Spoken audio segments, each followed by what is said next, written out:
नमस्कार। Loco THD by Raju Kumar channel पर आप सभी का स्वागत है।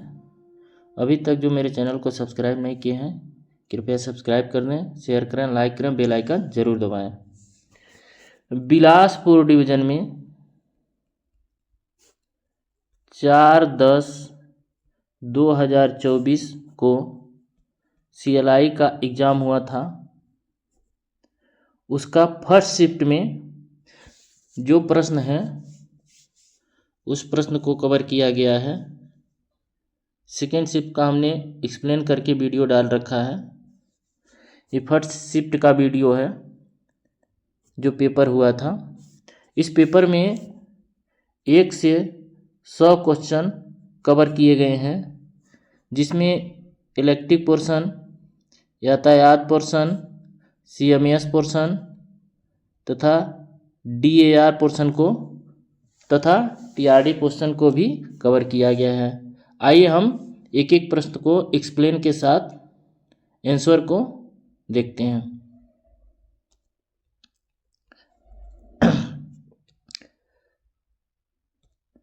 पहला क्वेश्चन है, WH9 लोको में ओवर करंट रिले।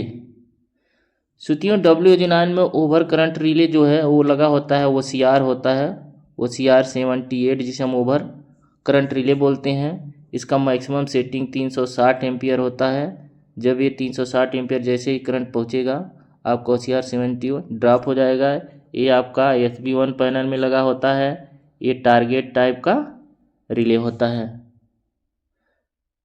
तो साथियों इसका आंसर हो जाएगा OCR 78, अर्थात इसका सही आंसर हो गया third OCR 78। Question number 2, WH9 लोको में बैंकर में काम करते समय कौन से काक न्यूमेटिक पैनल पर बंद होना चाहिए। बैंकर लोको का मतलब मान लीजिए जैसे कोई आप चार्ज लिए हैं BCN का, उसके पीछे एक लोको लगा है तो उसे बैंकर, पीछे से ट्रैक्टिव फट देने वाले लोको को जैसे हम बैंकर लोको कहते हैं। तो बैंकर लोको में साथियों काक आपका एक 70 नंबर और एक 36 नंबर क्लोज होते हैं। तो इसमें ऑप्शन में फर्स्ट है 70 136, 74 136, 74 136, इनमें से कोई नहीं। तो साथियों इसका सही ऑप्शन हो जाएगा A 70 और 74। बैंकिंग लोको में 70 और 74 काक बंद करते हैं। यदि आपका 3 फेज लोको MU लोको है तो ट्रेलिंग, जिसे हम स्लैब लोको बोलते हैं, स्लैब लोको में काक की पोजीशन 47 और 136 क्लोज रहता है, बाकी काक खुले रहते हैं।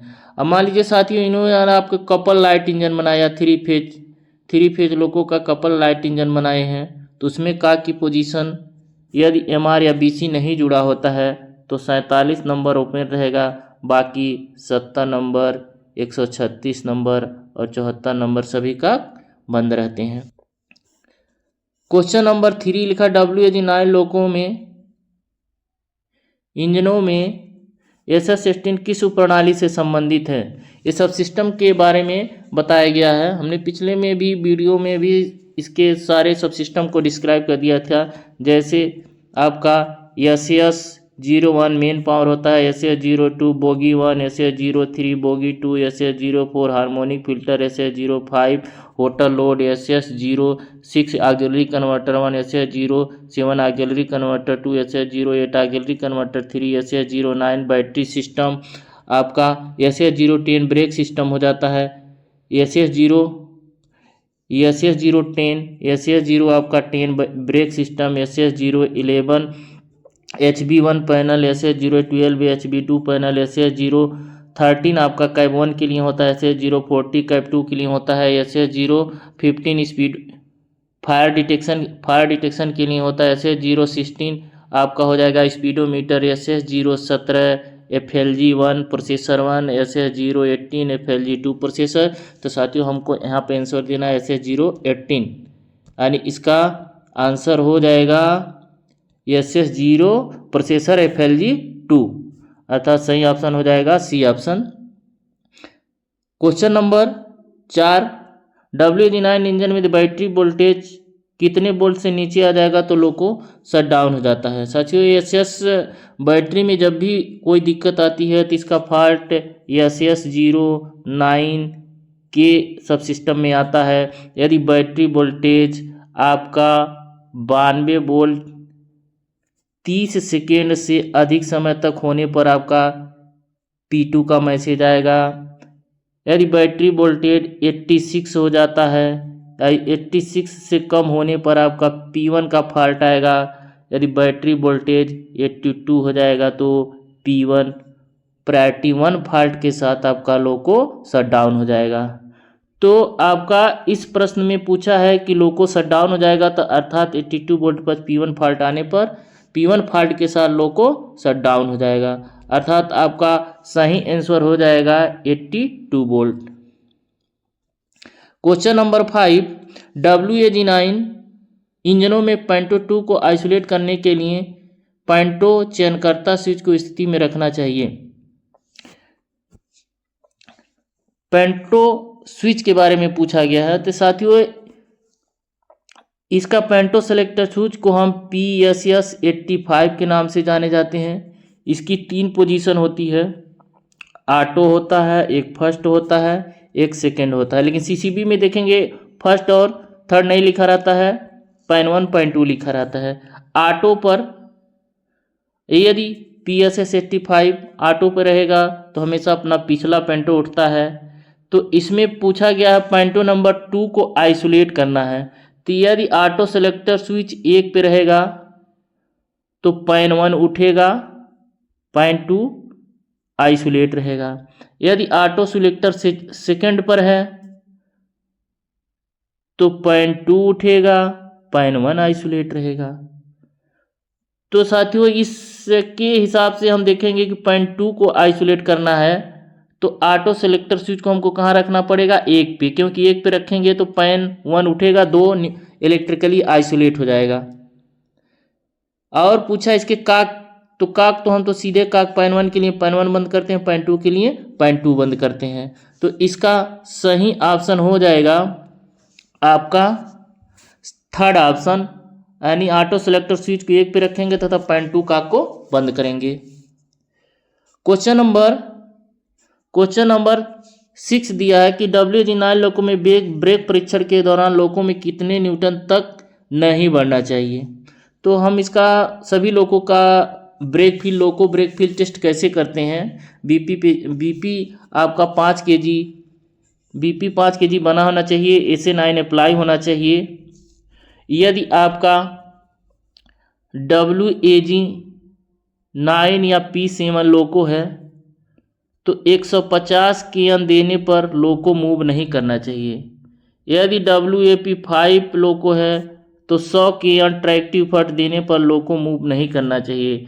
यदि WAG12 लोको है तो आपका 157 kN देने पर लोको मूव नहीं करना चाहिए। यानी तीनों का हमने बता दिया। अब कन्वेंशनल लोको में है क्या कि यदि आपका WAG5 या WAG7 लोको है तो 600 एम्पियर पर, यानी WAG5 या WAG7 लोको है, आप लोको ब्रेक टेस्ट कर रहे हैं तो 600 एम्पियर पर लोको मूव नहीं करना चाहिए, 800 पे मूव करना चाहिए। यदि WAP4 लोको है तो आपका 800 एम्पियर पर लोको मूव नहीं करना चाहिए, 1000 एम्पियर पर लोको मूव करना चाहिए। तो इसी प्रश्न में पूछा गया है कि WAG9, तो WAG9 है तो 150 kN पर लोको मूव नहीं करना चाहिए। क्वेश्चन नंबर 7, WAG9 में BPFL स्विच का स्थान क्या होता है। साथियों, WAG9 लोको में BPFL आपका देखेंगे कि सी पैनल पर लगा होता है। 4 पैनल लगे होते हैं इसमें, ABCD, जिस पे आपका डिस्प्ले लगा होता है उस पे BPFL स्विच हम जिसे बोलते हैं कि इल्यूमिनेटेड रोटेटरी फ्लैशर लाइट का स्विच बोलते हैं, ये सी पैनल पर लगा होता है, दोनों कैम में मिलेगा, अर्थात इसका सही ऑप्शन हो जाएगा थर्ड, दोनों कैप के सी पैनल पर। क्वेश्चन नंबर 8, WAG9 इंजन में कैप बदलने के दौरान कंट्रोल इलेक्ट्रॉनिक सी स्थिति में होती है। सोचिए जब भी हम कैप चेंजिंग करते हैं डीजे ओपन पेंटेड डाउन और बीएल की को डी से ऑफ पे करते हैं तो हमारा सेल्फ होल्ड मोड कहलाता है। सेल्फ होल्ड मोड में आपका नोड भी यदि पूछता है कि सेल्फ होल्ड मोड में नोड क्या है तो सेल्फ होल्ड मोड में नेट 600-1200 करता है। तो अर्थात कैप चेंजिंग के दौरान हमारा लोको सेल्फ होल्ड मोड में होता है। इसका आंसर थर्ड हो जाएगा self hold mode. Question number 9, WAG9 में BCD प्रत्येक सेकंड में एक बार पावती देना है, यानी एक्नॉलेज कितने सेकंड में एक बार देना है। तो इसका आप सभी लोगों को पता है 60 सेकंड के अंदर। यदि 60 सेकंड तक नहीं देते हैं तो उसके बाद आपका बजर और लैंप E70 दोनों में जाने लगता है। यदि CCB है तो आपका केवल लैंप चलेगा। WAG9 क्वेश्चन नंबर 10, WAG9 लोको में किस प्रकार की बोगी लगी होती है। तो साथियों WAG9 लोको में आपका कोको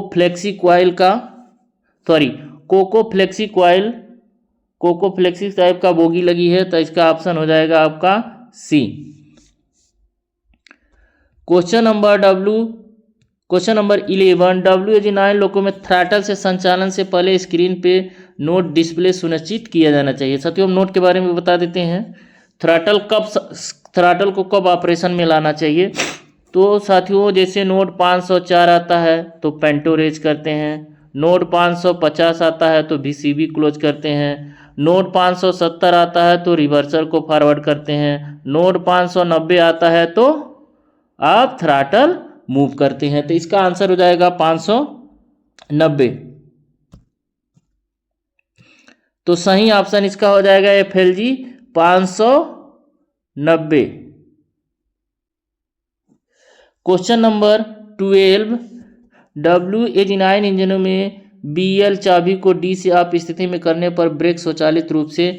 सोचिए जब भी हम WAG9 में कैप चेंजिंग के दौरान या कैप चेंज कर रहे हैं या C ऑफ कर रहे हैं तो जैसे ही BL की को D से ऑफ पे लाते हैं तो 2 सेकंड के अंदर आपका पार्किंग ब्रेक अप्लाई हो जाता है। तो इसका ऑप्शन हो जाएगा parking brake. Question number 13, WAG9 इंजनों में चलाने के दौरान अकेले BPFA का जलना क्या दर्शाता है। WAG9 लोग को during run glowing of BPFA alone indicated. BPFA अकेले जल रहा है तो साथियों जब भी BPFA जलता है पुश बटन फॉल्ट एक्नॉलेज तो आपका प्रायोरिटी 2 का मैसेज होता है अर्थात ऑप्शन हो जाएगा थर्ड प्रायोरिटी 2 का मैसेज। क्वेश्चन नंबर 14, WAG9 लोगों में एयर ड्रायर का स्थान कहाँ होता है। तो साथियों यदि WAG9 लोको हो या WAP7 लोको हो, एयर ड्रायर का location cab number 1, LP side, wheel number या कैटल गार्ड के नीचे होता है। तो इसका ऑप्शन हो जाएगा कैटल गार्ड 1 के पीछे LP पक्ष में। लेकिन यदि आपका WAP5 लोको है, 3 फेज WAP5 लोको है तो एयर ड्रायर का लोकेशन आपका कंप्रेसर MCP2 के पीछे होता है अंडर फ्रेम में। क्वेश्चन नंबर 15, WAG9 इंजनों में LSFI की निरंतर चमक क्या दर्शाती है। क्योंकि यदि WAG9 में LSFI lamp fault indication lamp होता है ये आपका C पैनल पे लगा रहता है। यदि LSFI कंटिन्यू जल रहा है इसके मतलब हमारा कोई भी एक सब सिस्टम आइसोलेट है। तो इसका सही आंसर हो जाएगा कम से कम एक सब सिस्टम आइसोलेट है सेकेंड, यानी कम से कम एक सब सिस्टम आइसोलेट है। क्वेश्चन नंबर 16, WAG9 इंजन में SS4 किस प्रणाली से संबंधित है। Cab 1, cab 2, fire detection unit या HB2। साथियों अभी हमने सब सिस्टम के बारे में ऊपर बताया है। तो SS13 कैब 1 के लिए, SS14 कैब 2 के लिए होता है। क्वेश्चन नंबर 17, WAG9 लोगों में बैंकर रूप में काम करने के लिए किस स्विच को ऑन किया जाता है।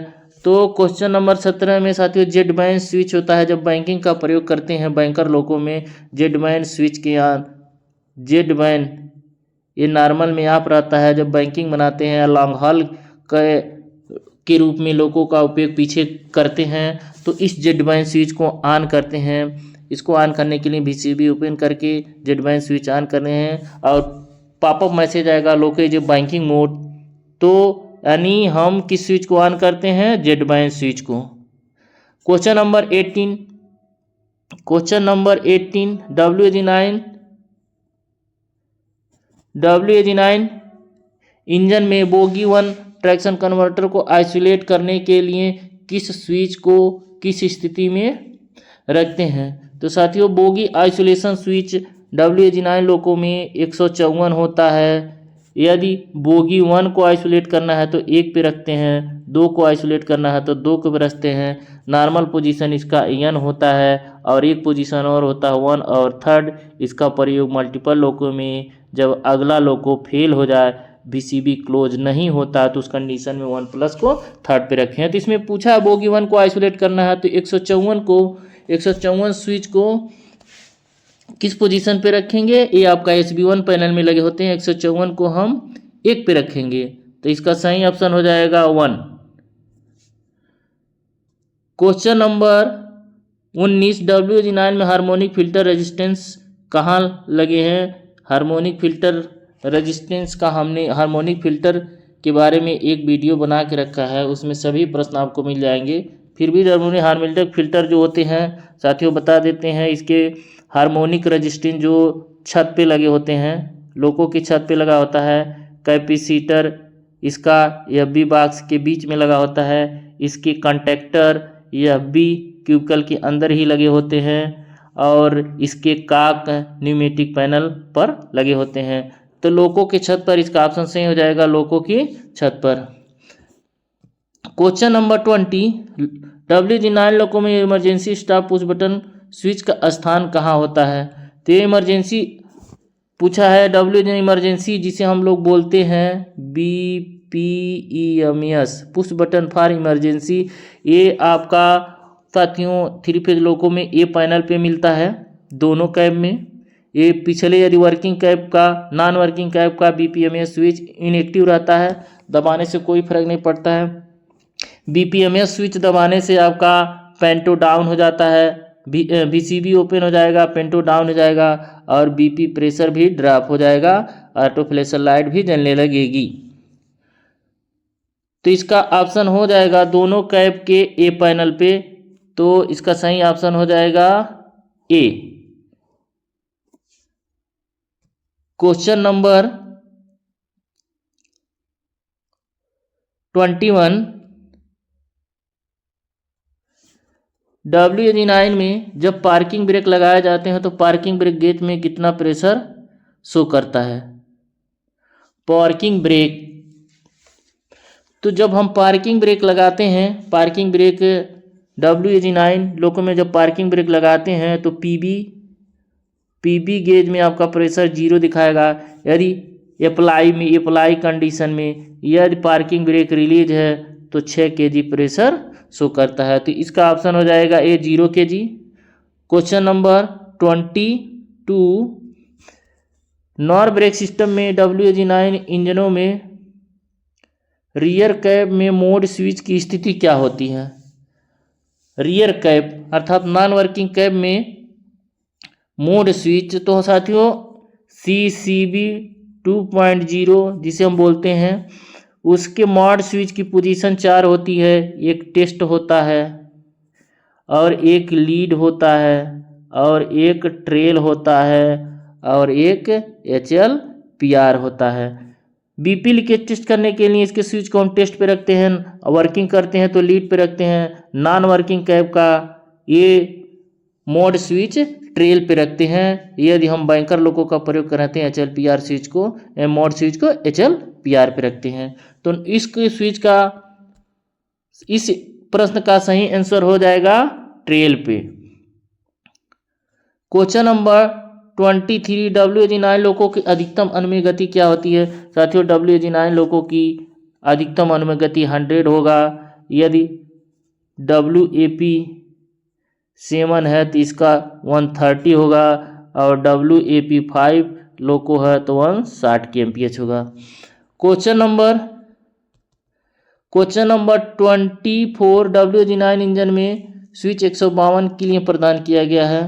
तो साथियों SB1 पैनल में आपका स्विच मिलता है 152, 154, 160, 237.11 होता है। तो ये आपका थ्रॉटल फेल्योर मोड होता है। ये आपका बोगी आइसोलेशन के लिए, ये शंटिंग मोड के लिए, BCD आइसोलेशन के लिए। तो 152 स्विच किसके लिए हो जाएगा? थ्रॉटल दोष, अर्थात इसका सही ऑप्शन हो जाएगा थर्ड, थ्रॉटल दोष। क्वेश्चन नंबर 25 लिखा WAP7 लोको में होटल लोड कन्वर्टर चलाने के लिए स्विच प्रदान किया गया है। यदि WAP7 लोको है तो होटल लोड के कन्वर्टर के द्वारा LHB कोच में सप्लाई देने के लिए लगाया गया है। ये स्विच आपका एक स्विच भी होता है, लैंप भी होता है। ये आपका ए पैनल पे लगा होता है, ये पैनल पे लगा होता है। तो इसका सही ऑप्शन हो जाएगा BLHO, अर्थात आपका सही आंसर हो जाएगा BLHO। ये आपको ए पैनल पे मिलेगा। क्वेश्चन नंबर 26 है। क्वेश्चन नंबर 26, WAG9 लोको में समांतर संचालन के लिए ट्रांसफार्मर पंप को 3 पंप की आपूर्ति कहाँ से मिलती है? यानी जो WAG9 लोको में ट्रांसफार्मर के ऑयल पंप लगाए गए हैं वो उसको सप्लाई किससे मिलता है उसके बारे में पूछा गया है। तो साथियों हम लोग जानते हैं कि जैसे यदि बर 1 है तो बर 1 से सप्लाई OCB 1 और 2 को मिलता है। बर 2 से सप्लाई आपका TMB 1 और TMB 2 और TFP 1 और TFP 2 और उसके बाद SR के ऑयल पंप 1 और 2 तथा बर 3 से आपको सप्लाई मिलता है कंप्रेसर, बैटरी चार्जर तथा स्क्वीजिंग ब्लोअर। तो बर 2 से मिलेगा अर्थात TFP और TMP को। तो इसका सही आंसर हो जाएगा बर 2। क्वेश्चन नंबर 27, WAP7 इंजन में बोगी को न्यूमेटिकली आइसोलेट करने के लिए काक कहाँ स्थित है? साथियों हम लोग को पता है यदि स्विच से आइसोलेट करता है बोगी तो 154 के द्वारा, यदि MCB से आइसोलेट करना है तो 127.1/1 या 1/2 या एक होता है GB2 लोको 127/11/1। लेकिन साथियों इसमें पूछा गया न्यूमेटिकली कैसे आइसोलेट करते हैं उसके बारे में पूछे गया है। तो साथियों इसमें SR1 SR2 जिसे हम बोगी 1 बोगी 2 करते हैं उसमें कंडक्टर लगे होते हैं। SR1 SR2 के जो कंडक्टर होते हैं 12.3/1 या 12.4/1। एक कंडक्टर यदि हमारा GTO बेस लोको है तो इलेक्ट्रो न्यूमेटिक कंडक्टर होता है जो बिजली और प्रेशर दोनों के द्वारा ही पिकअप होता है। जब तक ये कंडक्टर ट्रैक्शन कन्वर्टर 1 जिसे हम लोग बोगी बोलते हैं, बोगी 1 बोगी 2 के कंडक्टर पिकअप नहीं होंगे तब तक हमारा बोगी 1 बोगी 2 सर्विस में नहीं आता है। तो इसी के बारे में पूछा है। तो इस कंडक्टर में जाने वाली सप्लाई जो प्रेशर जाता है उसका एक काक लगा होता है।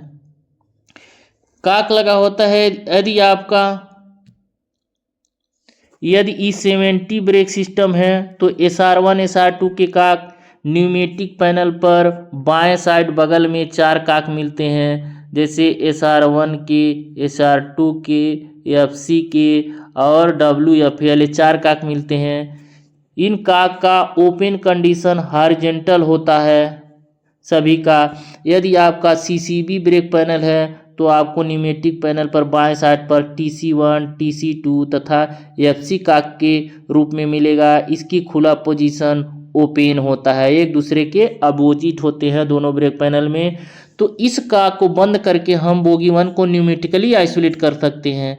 और ये सिर्फ GTO बेस में लागू होगा क्योंकि GTO बेस लोको में इसके कंडक्टर इलेक्ट्रोन्यूमेटिक होते हैं। यदि IGBT लोको है तो आपका जो कंडक्टर है EMC टाइप का होता है, इलेक्ट्रोमैग्नेटिक कंडक्टर। इस कंडीशन में SR1 या SR2 के जो काक लगे हों वो खुले हों या बंद हों, इससे कोई लेना देना नहीं है। अर्थात ये GTO बेस के प्रश्न के आधार पर दिया गया है।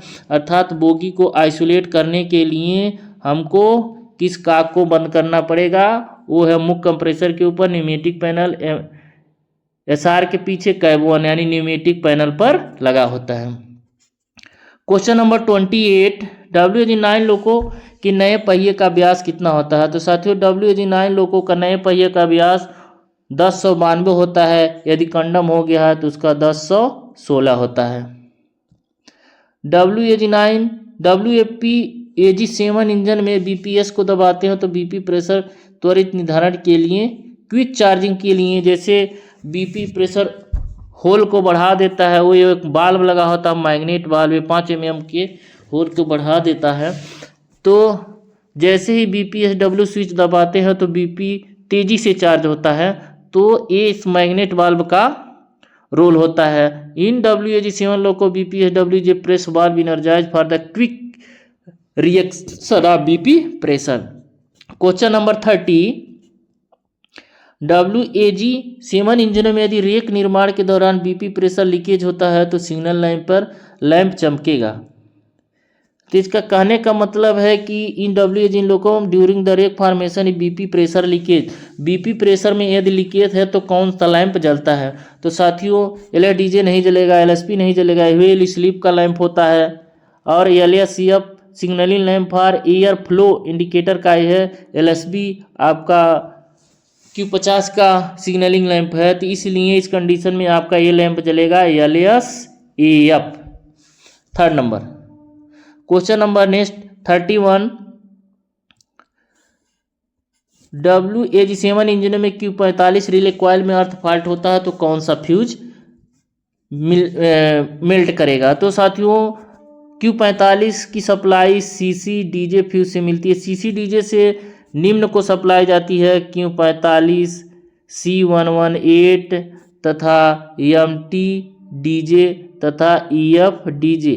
ये 4 जगह CCDJ फ्यूज से सप्लाई जाती है। यदि इससे प्रश्न आते हैं तो Q45, C118, MTDJ तथा EFDJ इन के कॉइल में भी यदि किसी कारण से फॉल्ट होता है तो आपको कौन सा फ्यूज मेल्ट होगा? CCDJ option 2।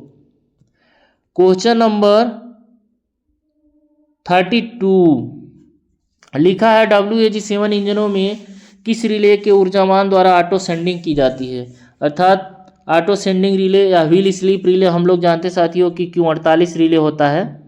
Q48 जब भी पिकअप होता है तो आपको LSP के लैंप भी जलाएगा और ऑटो रिग्रेशन कराएगा तथा सेंडिंग भी कराता है। तो ऑटो सेंडिंग इसमें 3 ऑप्शन आते हैं तो सेंडिंग ऑप्शन भी सही है। तो कौन सा रिले हो जाएगा? Q48। क्वेश्चन नंबर 33, लिखा है कि मेमेसी रन हो जाते हैं और BP गिर जाता है तो चालक दल का क्या प्रबंध है? कभी भी CRO होने पर यदि BP प्रेशर ड्रॉप होता है तो तुरंत फ्लैशर लाइट ऑन करना चाहिए। इसका ऑप्शन हो जाएगा 4th flasher light. Question number 34, WAG7 इंजनों में Q44 रिले कॉइल में अर्थ फॉल्ट के कारण फ्यूज बिल्ड करता है। तो साथियों हमको पता, सभी लोग को मालूम है कि Q44 रिले का सप्लाई CCPT फ्यूज से दिया गया है। जब भी इसके कॉइल में अर्थ फॉल्ट होगा तो CCPT फ्यूज मेल्ट होगा। तो इसका ऑप्शन हो जाएगा first CCPT। Question number 35, WAG9 इंजनों में Q45 रिले को बेच किया जाता है तो स्विच बंद होने पर DJ सीधे बंद हो जाएगा। तो Q45 को हम लोग बोलते हैं DJ रीसेटिंग रिले बोलते हैं। जब BLDJ ऑन करके BLRDJ प्रेस करते हैं तो Q45 रिले ही इनर्जाइज होकर 44 को इनर्जाइज होता है। 44 इनर्जाइज होने के कारण आपका MTDJ के ब्रांच पर भी सप्लाई इसी के NY के द्वारा जाती है। तो यदि 45 पहले से बेज है, यदि जैसे ही आप BLDJ स्विच ऑन करेंगे वैसे ही आपका DJ क्लोज हो जाएगा। तो इसका सही ऑप्शन हो जाएगा BLDJ। क्वेश्चन नंबर 36, WAG9 इंजनों में Q118 में कितने सेकंड का ये लैग का पूछा है साथियों। तो Q118 0.5 सेकंड का लैग है तथा Q44 0.6 सेकंड का लैग 0.6 सेकंड का लैग होता है। तो इसका ऑप्शन हो जाएगा 5 second, 5 second. Question number 37, WAG7 engine में आरबी के दौरान MBRF मोटर को किस फील्ड से सप्लाई मिलती है, किस TM से फीड मिलती है। तो जब भी हम साथियों RG का प्रयोग करते हैं, तो ट्रैक्शन मोटर के फील्ड आपस के सीरीज में जुड़ जाते हैं। और जब हम RG करने के दौरान जब मोटर हमारा जनरेटर काम करता है, तो जनरेटर काम करने से जो विद्युत पैदा होती है वो RF रेजिस्टेंस को हीट करता है प्लस, और TM1 से एक कनेक्ट कर दिया गया है MBRF को, जो उसकी सप्लाई से क्या करता है कि MBRF भी चलता है जो रेजिस्टेंस को ठंडा करता है। अर्थात इसका ऑप्शन हो जाएगा TM1 से, यानी MBRF का जो मोटर है वह किस मोटर से जुड़ेगा, TMB1 से। क्वेश्चन नंबर 38, WAG7 इंजन में आर्नो के शुरुआती चरण में किसके द्वारा सप्रेस किया जाता है, दबाव दिया जाता है। इसके कहने का मतलब है कि जब हम लोग को इनर्जाइज करते हैं, BLDJ ऑन करके BLRDJ प्रेस करते हैं, starting phase of Arno suppress by switch relay, यानी स्टार्टिंग फेज को किसके द्वारा कट कर दिया जाता है। यदि लोको इनर्जाइज हुआ, आर्नो चला, आर्नो चलने के बाद किस रिले के थ्रू आपका जो उसका स्टार्टिंग फेज दिया जा रहा है, तो किस रिले के द्वारा कटता है, वह रिले है QCBR। देखेंगे साथियों कि C118 के ब्रांच पर आपका QCBR का NCI लगा है तथा आपका Q45 का NY लगा है। जब हम BLDJ ऑन करके BLRDJ प्रेस करते हैं तो Q45 इनर्जाइज होकर C11 को भी C118 को सप्लाई देता है। तो साथियों ये भी हो सकता है कि Q45 भी तो सप्रेस कर रहा है, लेकिन नहीं, ये भी करता है, लेकिन आप 4 सेकंड से कभी कभी देखेंगे कि आप 4 या 5 या 10 सेकंड तक यदि आप Q45 को दबा के रखें, BLRDJ को दबा के रखें, तो Q45 भले ही इनर्जाइज रहे, सप्लाई लगा रहेगा, लेकिन जैसे ही आर्नो स्टार्ट होता है, जैसे ही 157 वोल्ट प्राप्त करेगा, आपका QCBAR रिले इनर्जाइज होगा और QCBR DC के ऊपर अपना NY लगा के ये इसके जैसे ही इनर्जाइज होगा, यहाँ से जो इसका NCI इंटरलॉक है खुल जाएगा, वैसे ही C118 कंटेक्टर ड्रॉप कर जाएगा। जैसे ही C118 कंटेक्टर ड्रॉप हो जाएगा, आर्नो को दी जाने वाली स्टार्टिंग फेज की सप्लाई को काट देता है। तो वो कन्फ्यूजन मत होइए, तो इसमें Q45 नहीं होगा, QCBR होगा, क्योंकि आप Q45 को 4 सेकेंड से अधिक भी दबा कर रख सकते हैं।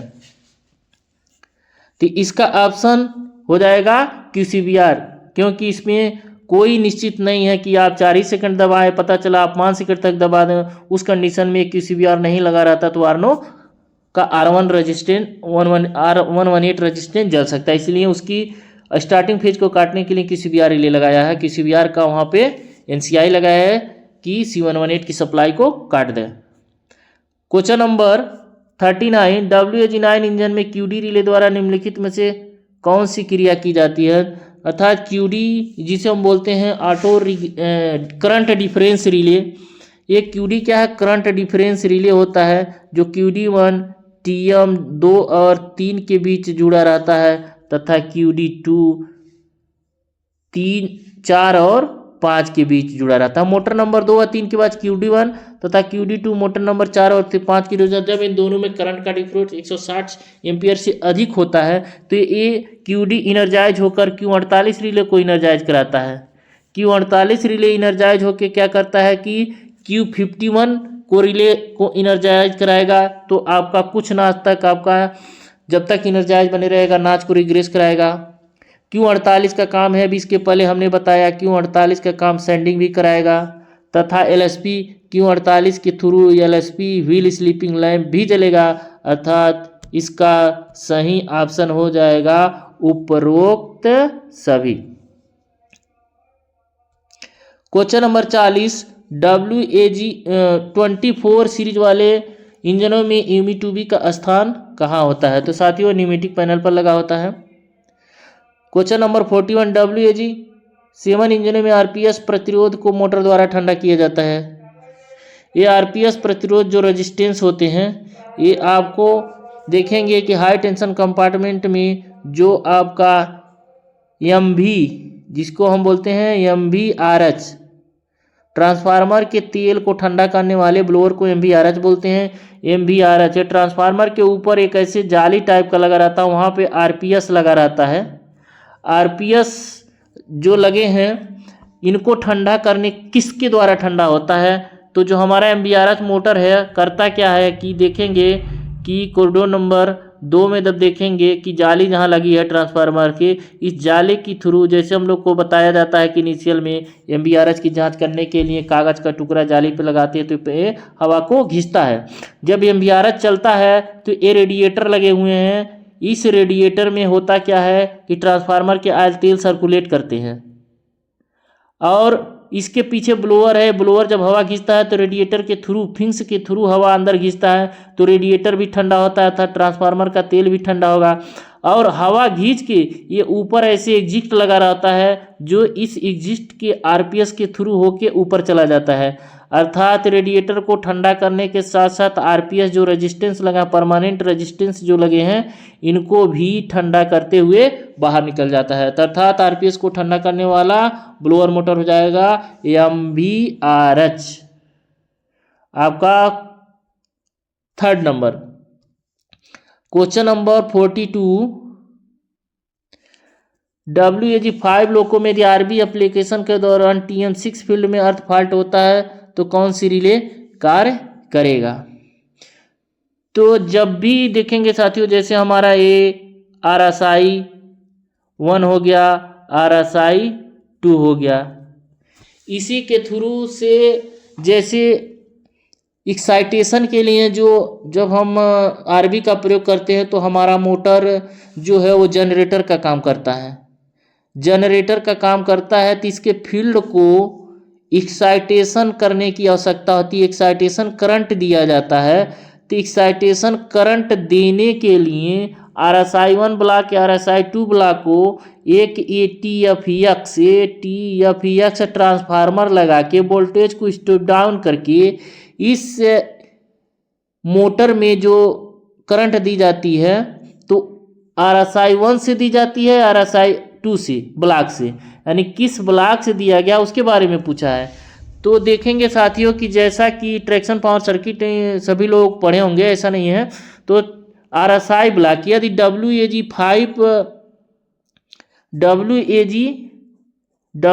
5 लोको है तो जो एक्साइटेशन करंट दे जा रही है मोटर को, वो आपका ट्रैक्शन पावर सर्किट 1, जिसे हम बोलते हैं ट्रैक्शन पावर सर्किट नंबर, जो RSI 1 हम लोग बोले जाते हैं, इससे लिया गया है। लेकिन यही लोको WAG 7 लोको है तो आपको RSI ब्लॉक 2 से वह एक्साइटेशन करंट दिया गया है। अर्थात ये समझिए कि जो ATFS ट्रांसफार्मर है WAG 5 में RSI 1 से जुड़ा है, यानी ट्रैक्शन पावर सर्किट नंबर 1 से, और RSI 2 यदि जुड़ा है तो आपका WAG 7 लोको होगा। तो आप देखेंगे कि ट्रैक्शन पावर सर्किट नंबर 1 से जुड़ा है, तो ट्रैक्शन पावर सर्किट नंबर 1 के लिए जो अर्थ फॉल्ट रिले लगाया गया हो कौन सा है? QOP1 है। अर्थात ट्रैक्शन पावर सर्किट में कभी भी उसके TM 1 2 3 4 5 6 तीनों TM को जाती है एक्साइटेशन करंट, क्योंकि हम RB का प्रयोग कर रहे हैं। तो उसके किसी भी मोटर में यदि अर्थ फॉल्ट होगा तो आपका QOP1 ड्रॉप होगा। यदि WAG 7 लोको है तो RB का प्रयोग कर रहे हैं, तो उसके किसी भी मोटर में यदि अर्थ फॉल्ट होगा तो RSI 2, यानी RSI 2 का मतलब QOP2, यानी ट्रैक्शन पावर सर्किट नंबर 2 हो जाएगा, QOP2 ड्राइव हो जाएगा।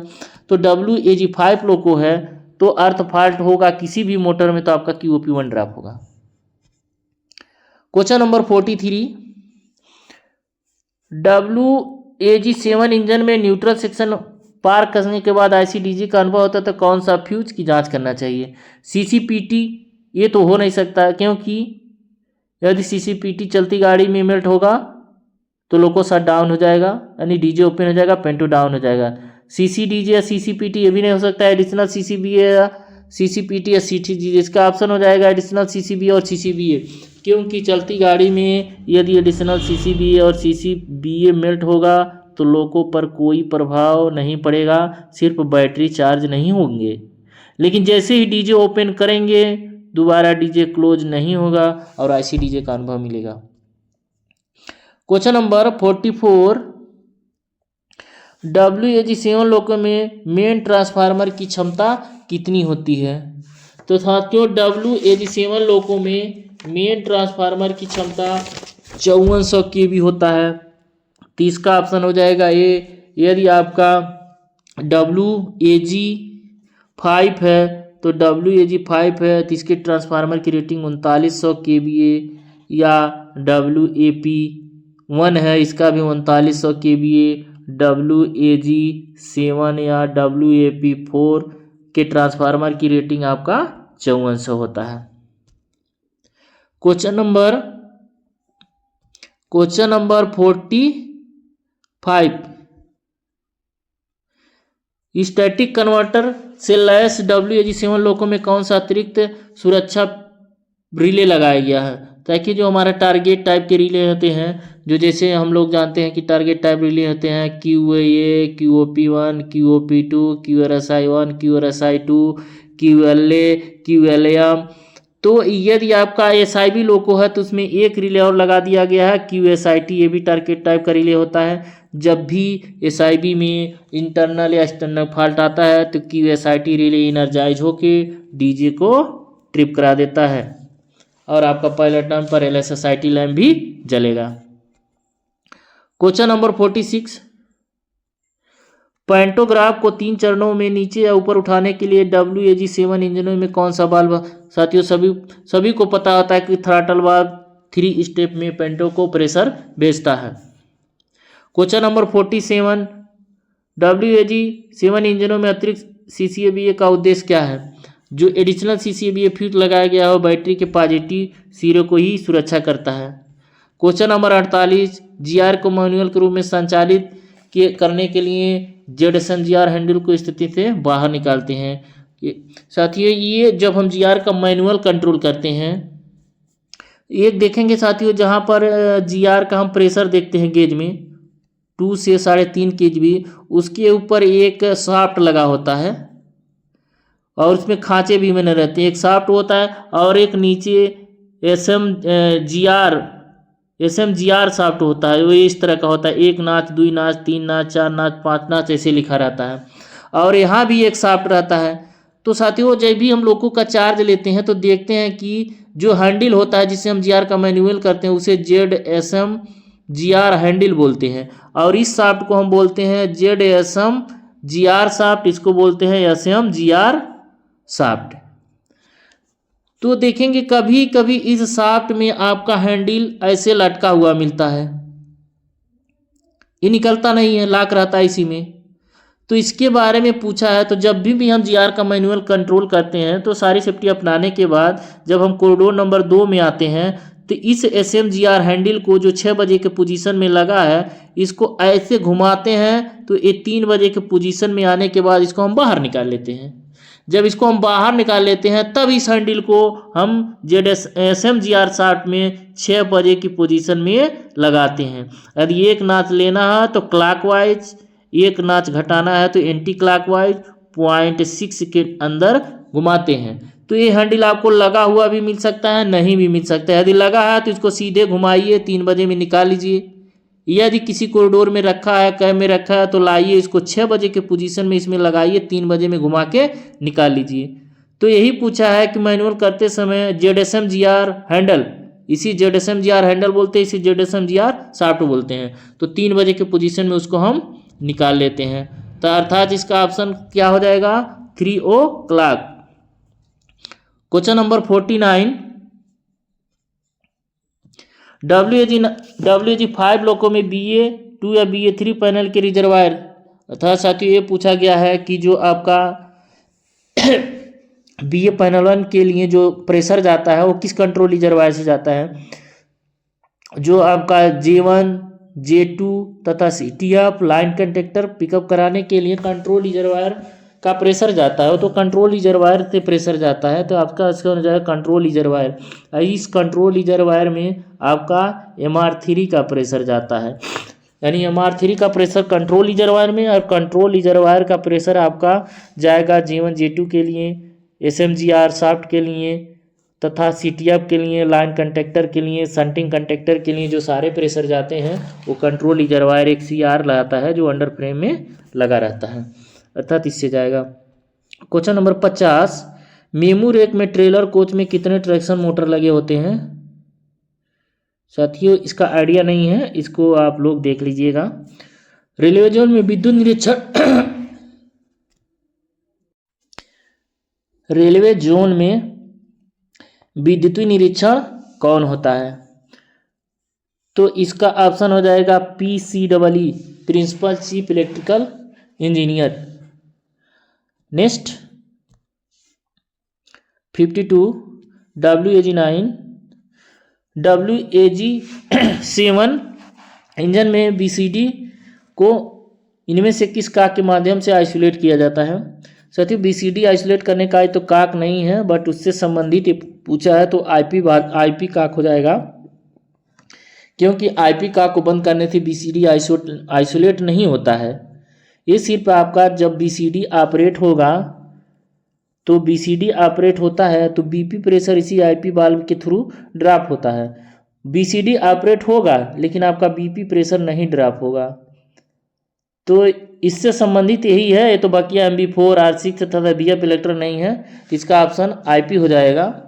बट IP वाल्व काक को हमेशा ध्यान में रखिए, यदि IP काक आप बंद कर दिए तो BCD आइसोलेट नहीं होता है, BCD फंक्शन में रहेगा। BCD अप्लाई भी हो सकता है, BCD अप्लाई होगा तो सिर्फ आपका BP प्रेशर नहीं ड्रॉप होगा, बकिया सारे BCD के फंक्शन कार्य करेंगे। क्वेश्चन नंबर 53, 25 kV के लिए न्यूनतम सुरक्षित काम करने के लिए दूरी क्या होती है, मिनिमम वर्किंग द क्लियरेंस, यानी 25 kV वोल्टेज AC के यानी कितनी दूरी बना के काम करना चाहिए उसके बारे में पूछा गया, तो 2 मीटर हो जाएगा। Question number CPH RIG section के बीच किस सब स्टेशन में TSS का मतलब ट्रैक्शन सब स्टेशन होता है। साथियों ये जोन के में है, जिनके जोन में सेक्शन है उनको पता होगा, ये अपना देख लेंगे। क्वेश्चन नंबर 55, एक ब्लॉक स्टेशन पर संकेतों के बीच सेक्शन की सीमाएं होती है। Section limit as available between in the signal at the block section. एक ब्लॉक स्टेशन पर स्टेशन सीमाएं कहाँ तक होती हैं, तो आउटर मोस्ट सबसे बाहरी होता है, बाहरी सिग्नलों के बीच को हम आउटर स्टेशन की सीमाएं बोलते हैं, तो ये सबसे हो जाएगा outer most. Question number 56, signal को छोड़कर किस स्टॉप सिग्नल के नीचे कॉलिंग ऑन सिग्नल नहीं लगाया गया। लास्ट स्टॉप सिग्नल अर्थात एडवांस स्टार्टर को छोड़कर कॉलिंग ऑन सिग्नल किसी भी सिग्नल पे लगाया जा सकता है, उसी को पूछा गया है। क्वेश्चन नंबर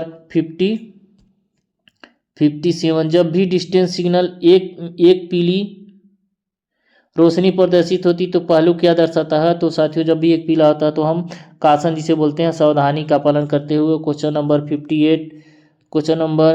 58, जब एक LC गेट सड़क यातायात के खुला हो तो गेट कम दूर डिस्टेंस रंग दिखाएगा। When the LC gate is open to road traffic, the gate come distance signal will be show।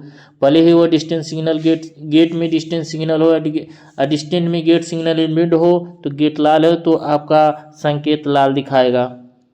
Question number 59, एक कलर लाइट संकेत क्षेत्र में डिस्टेंस सिग्नल की पहचान किसके द्वारा की जाती है, तो कलर लाइट में उसके ऊपर P मार्क का बोर्ड लगा रहता है।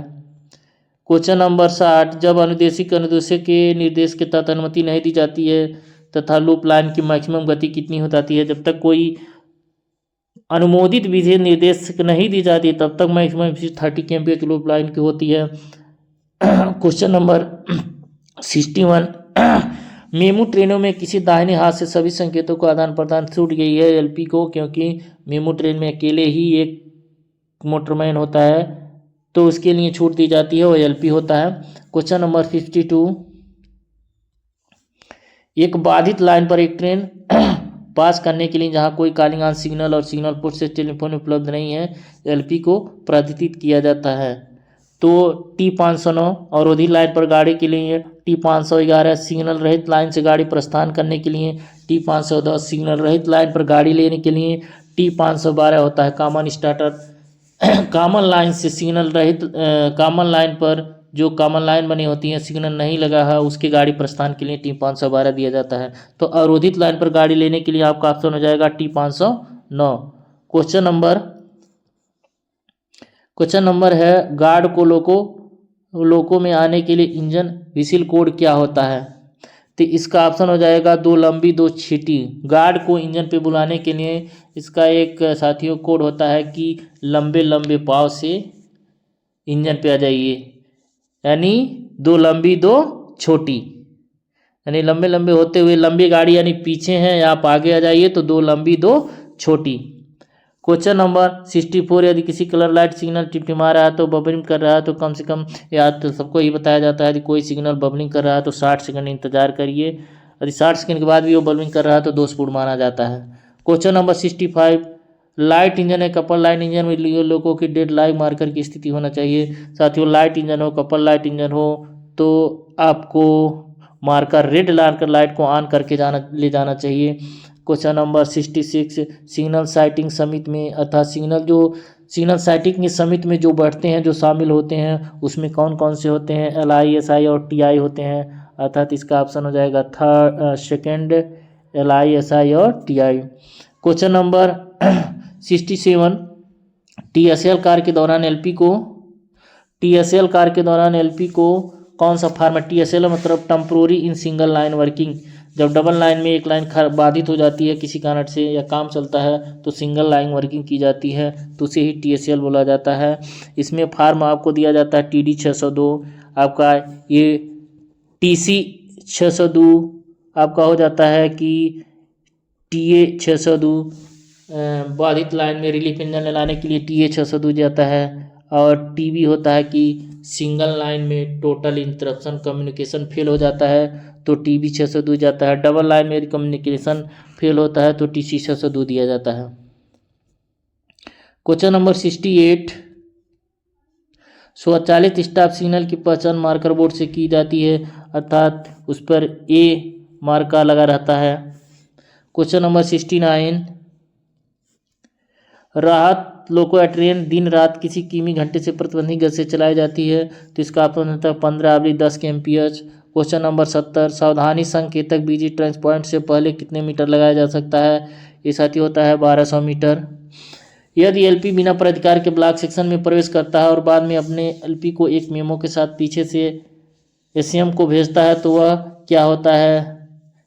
एलपी बिना प्राधिकार के ब्लॉक सेक्शन में प्रवेश करता है। तो सीधे बिना यदि सिग्नल नहीं आ रहा है, एडवांस स्टार्टर फेल हो जाता है, तो उसके लिए साथियों PLC paper line clear ticket दिया जाता है, इसका ऑप्शन हो जाएगा second.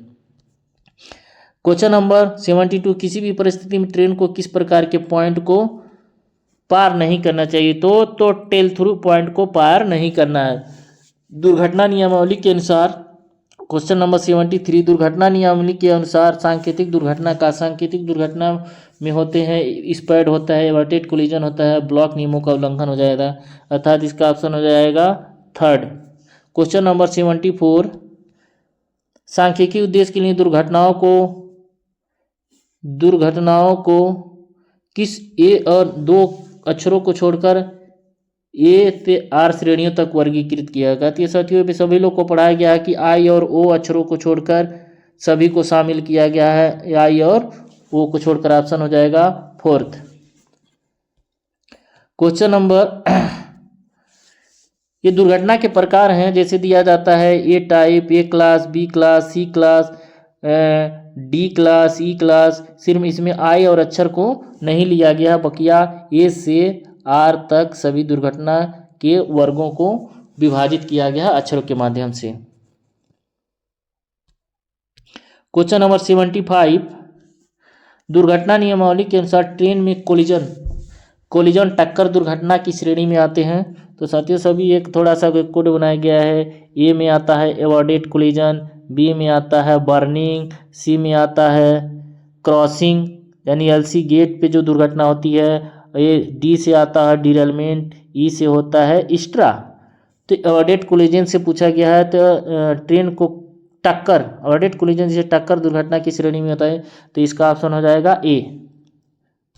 Question number 76, automatic block section में ट्रेन दुर्घटना का शिकार हो जाती है तो बगल की लाइन बाधी हो जाती है, तो GR 6.03 के अंतर्गत प्रोटेक्शन किया जाता है। क्वेश्चन नंबर 77, गेट सिग्नल की पहचान किस मार्का द्वारा की जाती है। साथियों गेट सिग्नल लगा है तो उस सिग्नल पर जी मार्का लगा रहता है। Question number, inner distance signal की पहचान किस मार्कर के द्वारा की जाती है, तो ID मार्कर के द्वारा की जाती है, इनर डिस्टेंस मार्कर के द्वारा। क्वेश्चन नंबर 79, एक व्यक्ति द्वारा पूरे शरीर में क्षैतिज रूप से रोशनी तेजी से लहरा रहा क्या इंगित करता है, स्टॉप डेड स्पीड को इंगित करता है। Question number 80, shunting limit board station पर उपलब्ध होता है। साथियों शंटिंग लिमिट बोर्ड SLB जिसे हम लोग बोलते हैं, SLB ये आपको B क्लास स्टेशन पे मिलेगा, वो भी सिंगल लाइन में। यदि B class station double line है तो आपको B या SLB बोर्ड मिलता है। Question number, engine city code ACP को इंगित करता है, यानी चैन पुलिंग को किस सिटी से प्रयोग करते हैं, जिसे हम लोग थोड़ा सा हिंट के रूप में याद करते हैं, टाई फिश, अर्थात इसका ये हो जाएगा ऑप्शन 4, 2 छोटी और 1 लंबी। बाहरी साइडिंग पॉइंट द्वारा इंगित की जाती है। बाहरी के साइडिंग को किसके द्वारा इंगित की जाती है, वो होता है यस मार्कर। यहाँ देखेंगे AP मार्का परमिसिबल सिग्नल डिस्टेंस होता है, A मार्का ऑटोमेटिक में, G मार्का गेट पे, तो S मार्का बाहरी साइडिंग द्वारा इंगित की जाती है। क्वेश्चन नंबर 83, जब कलर लाइट डिस्टेंस को LSS लास्ट स्टॉप गेट के साथ जोड़ दिया जाता है, सिग्नल के पोर्ट से जब भी किसी भी डिस्टेंस को लास्ट स्टॉप सिग्नल जैसे एडवांस कम डिस्टेंस से जोड़ दिया गया तो वहाँ से P मार्का को हटा दिया जाता है। इनमें से कौन सा सिग्नल ऑफ करने के लिए कंडीशन है कि ट्रेन को स्टॉप सिग्नल पर स्थित में लाया जाता है। तो साथियों जब भी हमारा कॉलिंग ऑन सिग्नल यदि मिलेगा तो उस सिग्नल पर रुकना पड़ेगा। कॉलिंग ऑन सिग्नल तभी आएगा जब तक उस पर 2 स्टॉप डेड नहीं, गाड़ी को खड़ा नहीं कर लेते हैं, तब तक कॉलिंग ऑन सिग्नल नहीं आएगा। उसके ट्रैक को दबा कर जब तक नहीं खड़ा करेंगे कॉलिंग ऑन सिग्नल नहीं आता। उसी के बारे में पूछा है। क्वेश्चन नंबर 85, यदि नॉन CC रेक कितने घंटे से अधिक समय स्थिर रही तो BPC का आवश्यकता होती है, ये होता है 24 घंटे के बाद।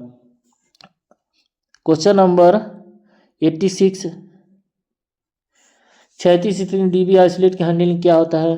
तो साथियों यदि क्षैतिज स्थिति तो DB आइसोलेट होता है, यदि वर्टिकल में है तो DB सर्विस में होता है, अर्थात इसका ऑप्शन हो जाएगा आइसोलेट। रेक में BP के प्रेशर की कमी का कारण क्या बन सकता है। क्वेश्चन नंबर 86, रेक में BP की कमी का कारण क्या बन सकता है, वो होता है brake binding, wheel skidding, brake application, तो हो जाएगा साथियों brake application. Question number caution order form क्या होता है। तो कासन आर्डर फॉर्म ये TA 409, T 409, T 409, T 512 इनमें से कोई नहीं। साथ ही इसमें 2 ऑप्शन दिए गए हैं।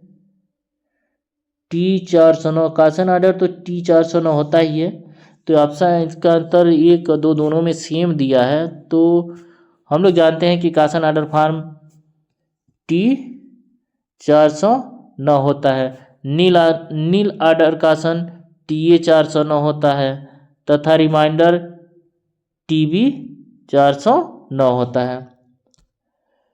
तो ऑप्शन इसका जो भी हो इन दोनों में से कोई भी ऑप्शन, दोनों तो सही दिख रहे हैं। T 409 कासन आर्डर फॉर्म दोनों हिंदी और इंग्लिश में दोनों दिया गया है।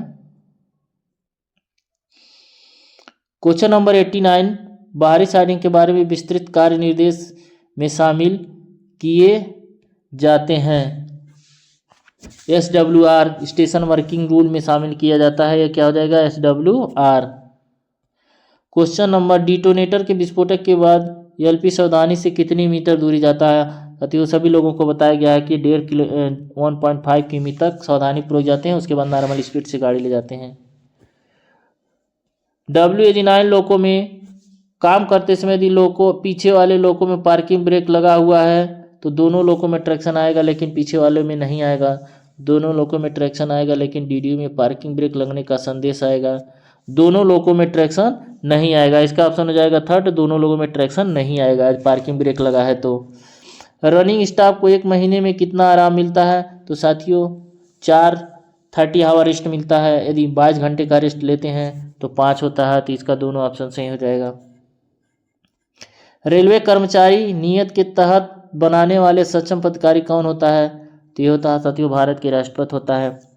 WAG12 लोगों में बोगी व्यवस्था कौन सी होती है? साथियों इसमें 2 होते हैं, 2 पार्ट होता है, तो बोबो टाइप का बोगी होता है। WAG DPC या WS मोड में एक मास्टर लोको WAG9 लोको अधिकतम कितने WAG लाइकों के साथ जोड़ा जा सकता है? साथियों DP जो होता है DPWCS, जिसे हम बोलते हैं distributor power wireless control system, यानी ये वायरलेस कंट्रोल सिस्टम से पीछे लोको जो लगाया जाता है और अगले सिंगल लोको से ही ऑपरेट होता है। तो उसमें बोला है कि कितने स्लैब लोको के साथ जोड़ा जाता है, कितने पीछे लोको यदि कितने लोको लगाए जाते हैं, वह लोको होता है मैक्सिमम 4 लोको। सस्पेंशन का आदेश जारी करने के लिए कौन सा मानक फॉर्म का प्रयोग किया जाता है? तो सस्पेंशन जारी करने के लिए साथियों आपको SF12 फॉर्म जारी किया जाता है, SF2। क्वेश्चन नंबर 97, RS आचरण नियम हिन्ना के तहत प्रत्येक रेल कर्मचारी के हर समय पूर्व सत्ता निष्ठावान बनाए रखना चाहिए, कर्तव्य के प्रति समर्पण होना चाहिए। इसका हो जाएगा A और B दोनों। क्वेश्चन नंबर 89, निलंबन के तहत एक कर्मचारी निम्नलिखित किसके हकदार होता है? डिफेंस काउंसिल के रूप में कार्य करने के लिए, अर्थात इसका ऑप्शन हो जाएगा थर्ड।